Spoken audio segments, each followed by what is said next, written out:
Hello, most wonderful humans. Let's have a chat about depressive states, times of darkness. I want to say first and foremost, listen to yourself, listen to what you're feeling, listen to your inner guidance and what that means for you and how to proceed accordingly in terms of getting the care that you need. With that being said, I want to share that I am somebody who has definitely struggled with mental being and emotional health since the age of 14. This has been times of suicide attempts and suicide ideation and times of spending in the psychiatric ward and also didn't just a lot of that. And a lot of, and again, I want to just phrase this.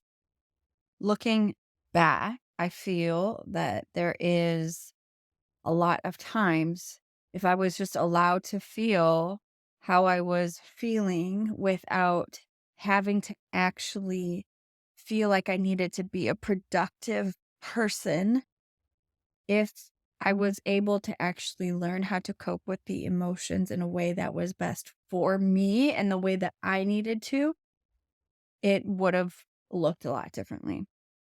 However, I'm here to speak about the way that we perceive darkness in our lives and the way that we perceive depressive state. Because and I'm not saying like there are big pendulum swings within this, okay? So there are times when we may need to physically do things and get out of bed and do things that will help get our energy within flowing, right? And also it's about validating what we are experiencing and knowing that what we are experiencing isn't our final truth. Like this isn't the way that we are. We're not inherently depressive people. We become depressive because our true essence isn't being allowed to be expressed in the way that it needs to. And for me, what I see that as is like someone who was trying to fit into what society deems as a normal being or someone that views things the way that others do when I don't. And someone who has this highly artistic and creation insight that isn't being expressed in the way that it is quote unquote meant to. So in school, big time, because it was so against the way that was meant to be. And when I say meant to be, like I'm a very free flowing, free thinking, and very like, out there, really, and being conformed into this space where I was forced to be molded into how other people learn really drove me into a deep depression. And now as I'm older, what I have been doing is unlearning that I need to be in conforming to other people. So what I'm thinking of as of lately, I've had about a 2-month period where I haven't wanted to connect to people. One-on-one. I just haven't wanted to have conversation. I have needed to put all of my energy into myself and into my children. And what that looks like changes throughout the day and daily. And I have been incredibly blessed that I c I have the ability and the privilege to be able to where there were times when I would feel this way and ask myself, "What is wrong with me? Why am I not wanting to connect to people? I must be isolated. I must be depressed. There's something wrong with me. I have to make myself go and connect to people. I have to make myself do this." And really, I didn't want to, but I forced myself to, and okay, like I felt okay afterwards. But really, I was invalidating what I was feeling and thinking that this was like, I didn't want to feel what I was feeling. And therefore, I had to change it at that time. And I was not validating it. And therefore, was even driving myself into a more resistant, dark place.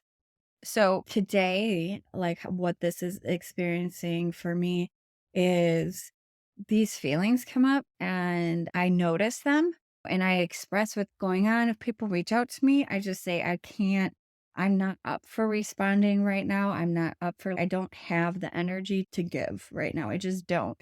And that's allowed me to be like, this is just what I'm experiencing. Is not defining who I am by any means. It is not defining that like I'm an abnormal person or that I need help or that I need anything. It's just an experience. And the way that I perceive my experience is actually what becomes the truth of it because this is just an experience, right? It is the what I assign to the experience is what creates the actual energy around that. So, what if I decide that it's bad for me to be in a depressive state and that it's bad for me to not connect to people and it's bad for me to or not optimistic or not whatever, that's the reality of my experience.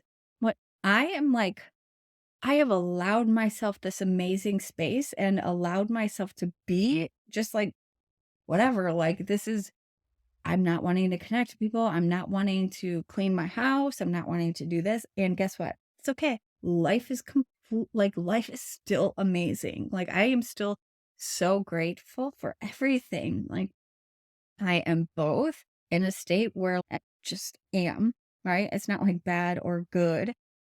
And also I'm so okay with that.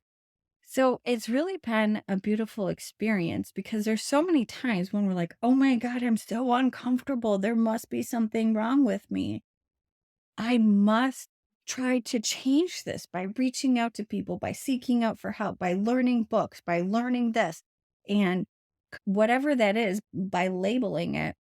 And it creates a whole different experience as humans, as living, breathing what I wanna say organisms because we are, like trees and plants and all of the other things that need air to be able to procreate or to create more or and they all have a season of darkness. Everything has an ebb and flow in life, and every being, and even within those beings, have cycles of depressive state. It is not natural to have a consistent flow of an up state. And it is completely natural to have longer periods of dark times, depressive states.